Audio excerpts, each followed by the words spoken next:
localisé. On aura dans ce cas, dans le cas de macrocranie ou dans le cas du tératome sacrococcygien, dans le cas d'anasarque aussi, et parfois on a des erreurs de mesure. En ce qui concerne le diagnostic de retentissement, premièrement, on parlera des lésions traumatiques. Du fait de la taille excessive de l'enfant, l'accouchement par voie basse, il peut être difficile et entraîner un traumatisme obstétrical qui comprend en particulier la dystocie des épaules. La dystocie des épaules, c'est une rétention du diamètre biacromial au-dessus des trois supérieurs. Donc, comme première lésion, on peut avoir la lésion du plexus brachial. Il s'agit d'une lésion traumatique d'étirement ou rupture des troncs primaires ou plus souvent des racines du plexus brachial qui innervent le membre supérieur. À l'examen physique, on aura, en cas où on a une paralysie haute, l'épaule elle sera inactive, le bras est inerte le long du corps, le poignet peut être touché, la main elle fonctionne correctement avec le grasping qui est conservé. On aura la paralysie qui va toucher les racines nerveuses C5, C6 et parfois le C7. En cas de paralysie basse, dans ce cas, le bras, ça touche le bras et la main qui est touchée partiellement ou bien en totalité. On a le grasping qui est mauvais et cela touchera les racines nerveuses C8 et D1. On peut aussi avoir des paralysies qui sont totales, qui sont rares quand même, assez rares. Comme autre traumatisme, on peut avoir la fracture de la clavicule. À l'examen physique, on aura l'impression de craquement lors de l'expulsion, une impotence fonctionnelle du membre à la naissance, des crépitations osseuses, une tuméfaction osseuse d'apparition qui est retardée en cas de calvitieux de consolidation. On peut aussi avoir une fracture de l'humérus. Comme signe physique, il y aura une impression de craquement à l'accouchement, une inertie du membre supérieur dès la naissance, une déformation de l'humérus. Le réflexe Moro, il sera asymétrique. La mobilisation, elle est douloureuse, donc à éviter. Dans la fracture de la diaphyse du fémur, on aura une impression de craquement à l'accouchement aussi, une inertie du membre inférieur dès la naissance et une déformation du fémur qui est assez douloureuse. On peut aussi avoir des lésions du pôle céphalique qui sont favorisées par un contexte d'accouchement dystocique, comme dans le cas de bosse sérosanguine ou un céphalématome ou bien des hémorragies cérébro-méningées. Toujours dans le diagnostic de retentissement, on peut avoir une asphyxie périnatale qui est définie par l'OMS comme étant le défaut d'établir ou d'initier une respiration normale à la naissance. À la clinique, on aura une absence de cri à la naissance avec un score d'Apgar qui est inférieur à 7 à la 5e minute. La durée prolongée du travail et les manœuvres d'extraction augmentent la survenue de l'asphyxie périnatale et exposent le nouveau-né à des conséquences dont les lésions neurologiques, l'encéphalopathie anoxo-ischémique. Sur le plan de retentissement, on peut aussi avoir des troubles métaboliques, tels que premièrement, on parlera de l'hypoglycémie, qui se définit par un taux de glycémie qui est inférieur à 0,45 g par litre.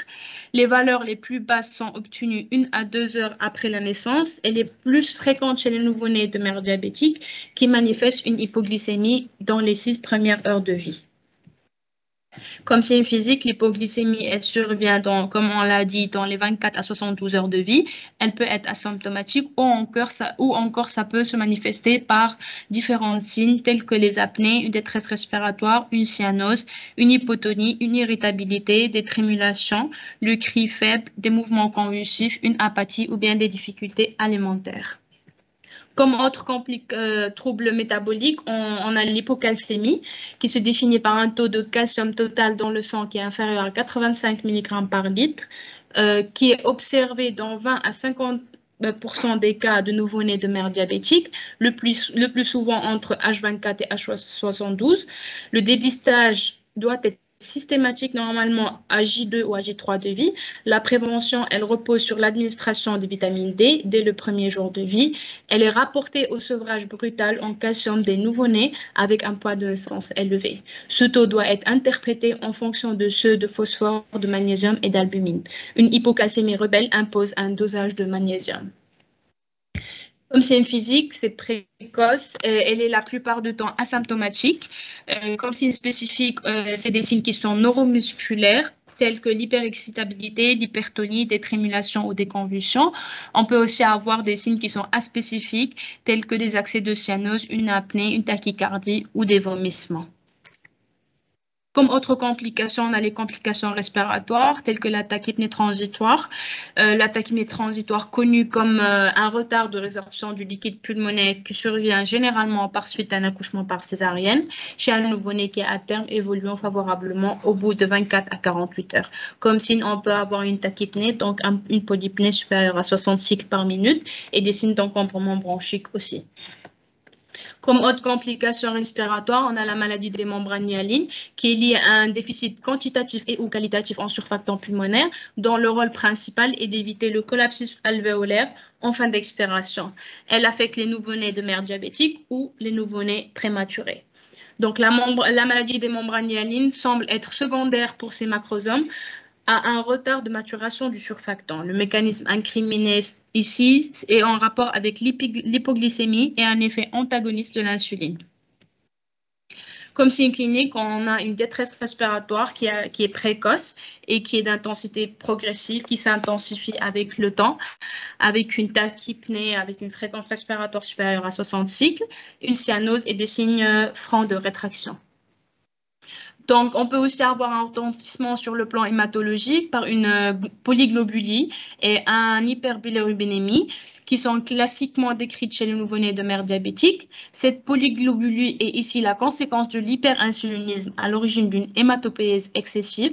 En outre, les macrosomes sont exposés à un risque d'hypoxie chronique fœtale qui stimule l'érythropoïétine.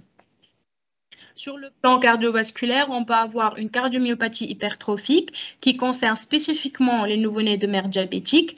Donc, dans ce cas, l'insuline, elle stimule la croissance des cellules myocardiques fœtales qui prédominent sur le septum.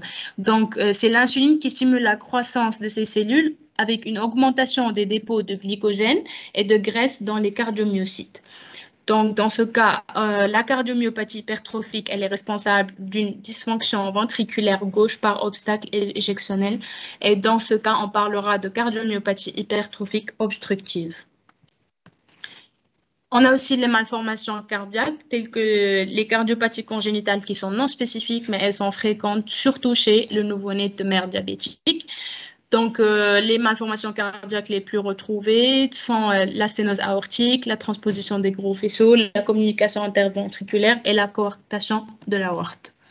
Comme autre anomalie congénitale, on peut avoir le syndrome de régression caudale, une spina bifida, un syndrome du petit côlon gauche aussi. À long terme, il y a d'autres complications qui peuvent subvenir. Donc, on a un risque d'obésité et de surpoids qui est multiplié par 2 dans l'enfance et à l'âge adulte. L'enfant peut avoir un diabète de type 2, une hypertension artérielle plus tard, un syndrome métabolique. Il y a d'autres facteurs aussi associés tels que l'alimentation, le tabagisme passif, etc. En ce qui concerne le diagnostic étiologique, comme facteur favorisant, surtout le diabète maternel. En cas de diabète maternel, la macrosomie, elle est classiquement attribuée à l'hyperinsulinisme fœtal qui est réactionnel à l'hyperglycémie maternelle en raison de l'effet anabolisant de l'insuline, comme on l'a expliqué tout à l'heure. Donc aussi, si on a une